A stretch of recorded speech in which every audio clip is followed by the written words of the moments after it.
नमस्ते सर्वांना, मी ममता तुमचे या चॅनलमध्ये खूप स्वागत करते अगदी मनापासून। तर मी आज तुम्हाला माझ्या पद्धतीने मी जशी कडकणी बनवते ना त्याच पद्धतीने मी तुम्हाला सांगणार आहे। अगदी सोपी पद्धत आणि एकदम कुडकुडीत अशी होणारी ही कडकणी आहे। चला तर मग सांगते। त्यासाठी मी 2 वाटी मैदा एका ग्लास मध्ये भरून 1 गिलास झालेला आहे तो घेतलेला आहे। त्यानंतर पाऊण वाटी गरम केलेलं दूध आहे। त्यानंतर पाऊण वाटी ही पिठी साखर आहे मिक्सर मध्ये बारीक करून घेतलेली। पाऊण वाटी बारीक रवा आहे। त्यानंतर चवीपुरतं मीठ घेतलेलं आहे आणि थोडंसं तेल घेतलेलं आहे। हे बघा, हे एवढं साहित्य आता आज आपल्याला कडकणीसाठी लागणार आहे। तर सर्वात आधी आपल्याला काय करायचं, हे दूध घ्यायचं आहे। आधी गरम करून थंड झाल्यानंतर ह्या दुधाचा यूज करायचा आहे। दूध थंड झालेलं आहे, यामध्ये टाकलेली आहे मी पाऊण वाटी पिठी साखर जे मिक्सर मध्ये एकदम बारीक अशी वाटून घेतलेली। आता याला छान असं मिक्स करून घ्यायचं आणि त्याला साईडला ठेवून द्यायचं। त्यानंतर एक परात घ्यायचा आहे। परातीमध्ये आपल्याला घ्यायचा आहे मैदा, जो 2 वाटी मैदा एका ग्लास मध्ये टाकल्यावर तो 1 गिलास झालेला आहे। तो मैदा घेतलेला आहे मी, छान चाळून वगैरे आधीच ठेवला आहे त्यामुळे असंच घेतलं। त्यानंतर आता यामध्ये टाकायचा आहे बारीक रवा। बारीक रवा नसेल तर तुम्ही मोठा जर रवा असेल तर मिक्सर मध्ये फिरवून घेऊ शकता। पाऊण वाटी मी रवा टाकलेला आहे, थोडंसं चवीपुरतं मीठ टाकलेलं आहे।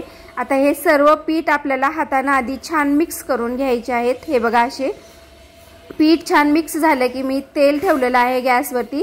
तेल छान कडकडीत गरम झाले की आता हे तेल यामध्ये टाकून द्यायचं आहे आपल्याला आणि 1-2 मिनिटं थांबायचं आहे। 2 मिनिटं झाले की चम्मचच्या साहाय्याने याला आधी फिरवून घ्यायचं। गरम असेल तर हाताला चटका बसतो। आता पिठामध्ये तेल छान थंड झालेलं आहे म्हणून मी हाताने त्याला छान असं मिक्स करून घेत आहे। तुम्ही बघू शकता सर्व तेल मी या पिठामध्ये छान असं मिक्स करून घेतलेलं आहे। त्यानंतर आता यामध्ये टाकायचं आहे दूध, जे साखर टाकून आपण वितळून ठेवलं होतं ना ते दूध टाकून आता पिठाला छान मळून घ्यायचं आहे। हे बघा, असं जास्त वेळ लागत नाही कडकणी बनवण्याला, फक्त आपल्याला पीठ भिजायलाच वेळ लागतो। छान पीठ मी मिक्स करून घेतलेलं आहे, छान तिंबून घ्यायचं। पीठ तिंबते वेळेस शक्य तेवढं जास्त घट्टच ठेवायचं, पातळ करायचं नाही।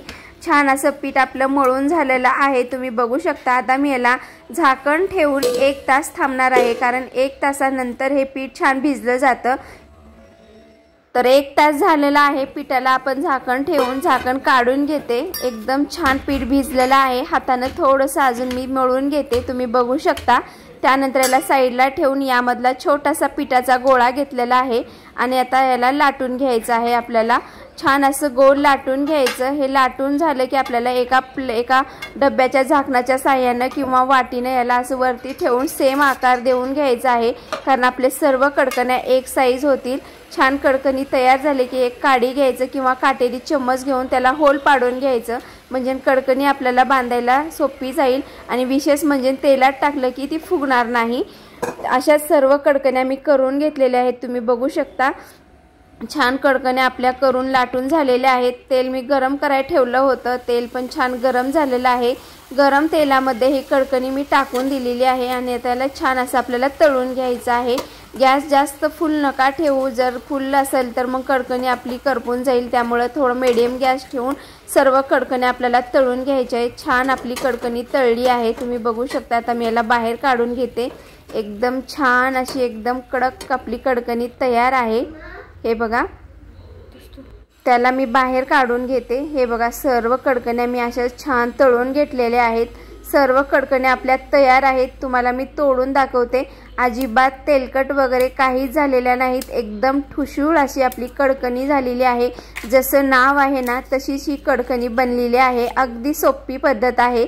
चला तर मग तुम्हाला ही रेसिपी कशी वाटली नक्कीच कळवा आणि हो, चॅनेलवर जर नवीन असाल ना तर नक्कीच चॅनेलला लाईक सबस्क्राईब करायला विसरू नका। बाय, भेटू दुसऱ्या व्हिडिओमध्ये, तोपर्यंत खात रहा।